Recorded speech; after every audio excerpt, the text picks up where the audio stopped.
Excellent!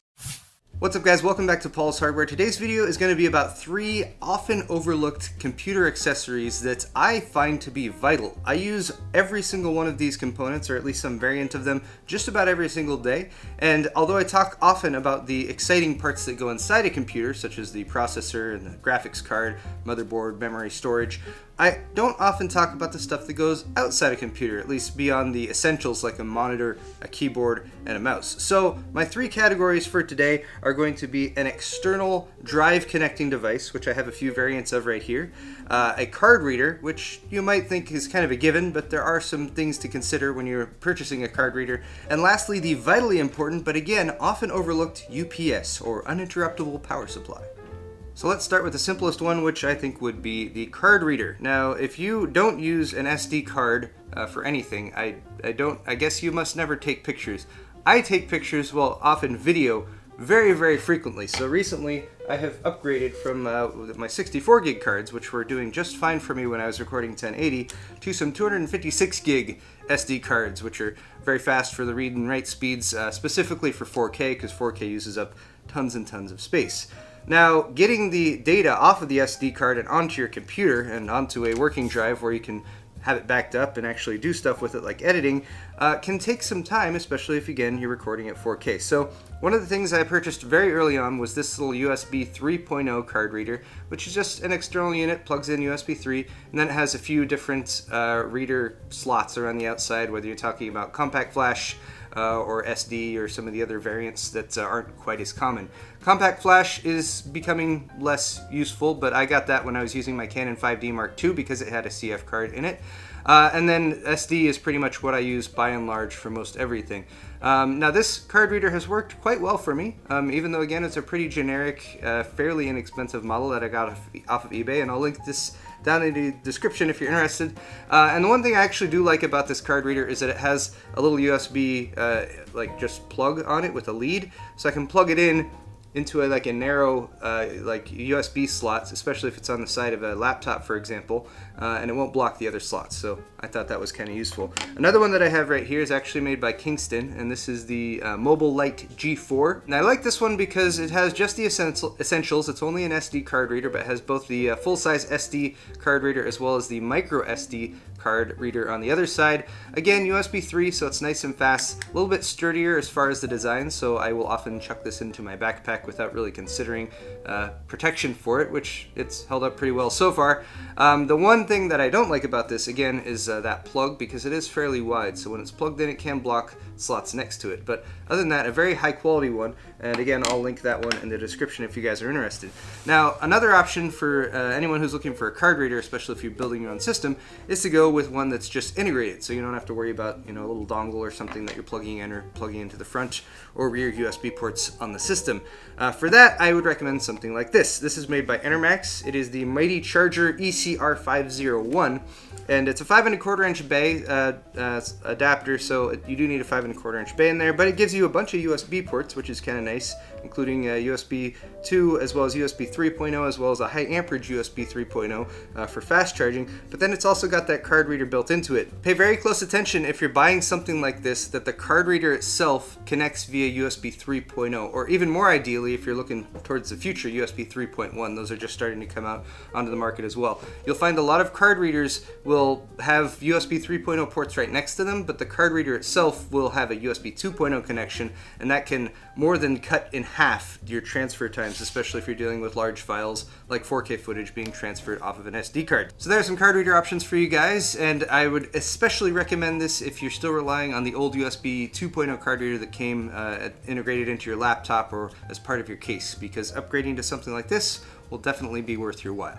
The next device I'm going to talk about here is what I'll call an external drive adapter, because if you watch my channel and if you work a lot with computers, chances are you're going to end up being a tech support person for someone in your life, whether it's a friend or a family member, at some points. And often those people will have old drives that you need to connect up somehow. And this is in particular going to help out with older 3.5 inch drives, especially ones that have an IDE connector. Does anyone even still use those? Yes. You'll have someone who comes along with like a 8 or 10-year-old computer and they want you to pull data off of it or something like that, and it can be a real pain in the ass unless you have something like this. So I'm going to go from my older and less elegant solution over here up to something that I think is a little bit more svelte, shall we say. So this was my old external drive adapter, and it came with a couple different parts. One was a wall wart just to provide some power, and this actually comes over with a little adapter here and plugs into this guy, which is just a little on-off switch and a pass-through, and that adapter, which can then plug into this little splitter here. Oh, actually, this has this little splitter coming off of it, and that has a Molex plug as well as a floppy connector on it. So the Molex plug I could use to just plug in any Molex drive and provide power to it, which is actually pretty convenient in some situations. I've used this to plug in like an optical drive just to eject it and get the disk out or something like that. But once that's connected for power, then I can take the power plug from the Molex and either plug it directly into the drive or that floppy connector and plug it into this, and then that will pass power through this device. And this is actually what connects up the data for the drive. So it has IDE in a couple different flavors on two sides here, whether you're looking at the notebook form factor size or the full-size 3.5-inch one.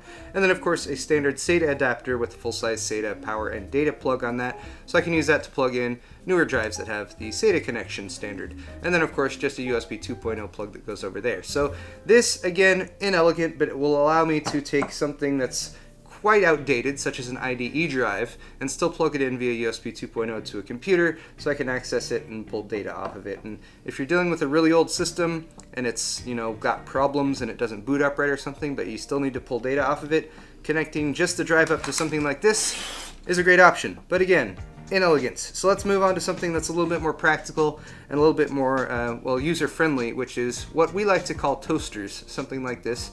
Again, USB 3 instead of USB 2 on this one, and then it's got a little slot that the drive drops into, and this one won't work for IDE, it's SATA only, but if you deal with a lot of SATA drives, basically you just drop the drive in like that, engages the SATA power and data connectors, and then on the back you have a USB 3 Type B cable that plugs in over to the computer, and then of course a separate power adapter to provide power. And I like this one because it's worked really well for me so far. It's an off-brand, but also has a power on-off button, and I like that just to be able to, I can turn it off while still leaving the drive in, and the drive won't be spinning and making noise and being hot while I'm not using it.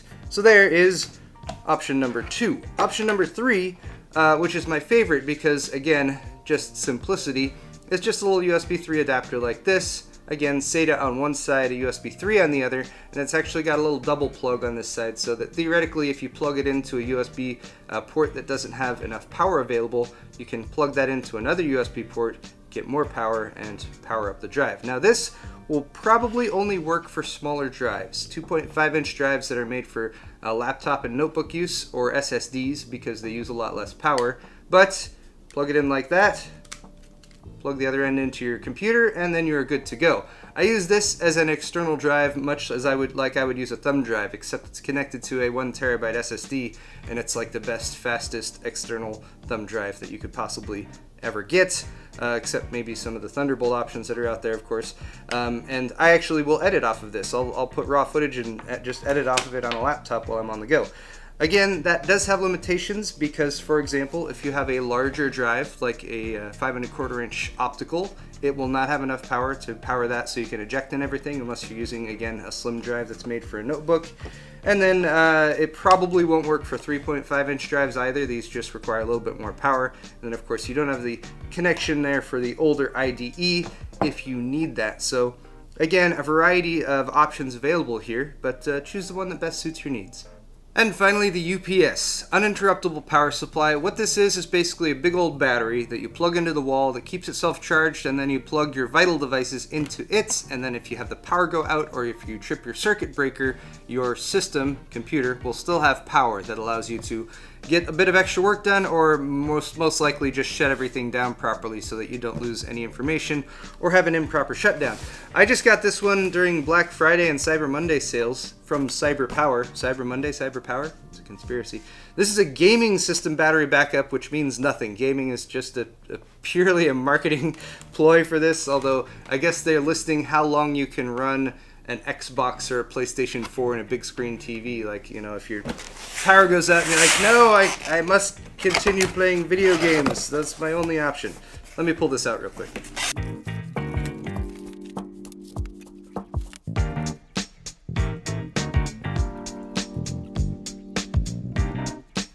Okay, so this is a pretty typical UPS, at least for home use, and you can usually get a UPS that would be good for home for around 80 to 120, maybe upwards of 150 to 100 or to $200, depending on how much power it's able to supply and how big the battery is. So if the power does go out and it's drawing from the battery, how long that will typically last. So usually you plug them in, hit the power button and turn them on, which will theoretically turn it on if the power is on. Which isn't happening here, maybe. Oh, there we go. Gotta hold it in for a second.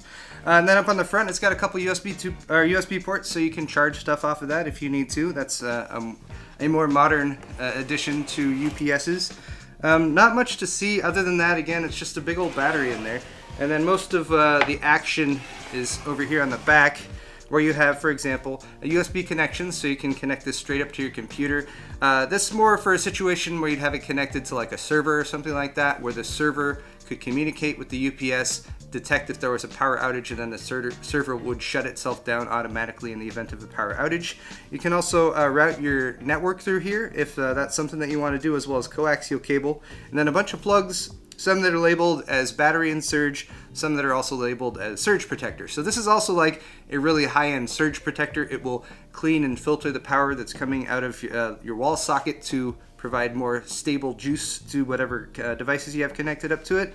And that's pretty much it. If your power doesn't go out often, it's still very possible to trip a circuit breaker by overloading it with too much stuff on there. These are the accessories that it came along with. And just to close with a quick anecdote, the time that I found a UPS to be most useful for me, well, of course, is when the power goes out and you're working on something and your computer doesn't shut off. You're like, oh my gosh, I have time to save or whatever. But I actually, back when I lived in an apartment, we had power outages fairly regularly, and the power would go off to the entire section of the apartment. But what I found was I could connect my modem and my computer, just the computer and the screen up. My UPS had enough power to power those, and even though the power was out to the apartment complex, as long as the modem had power, it was still able to get the data connection from wherever the node was set up. So I still had internet and a workable computer, at least for 20 to 30 minutes, even though the rest of the power was out in the entire apartment. And I thought that was kind of cool. But that's gonna wrap it up for this video, guys. I hope you've enjoyed it. Did this one in a slightly different style than I typically do. It was a little more off the cuff, but let me know what you thought of it. Hit the thumbs up button if you enjoyed. Links again to all of these things, or at least whichever ones are still available for sale, are down in the description, and we'll see you in the next video.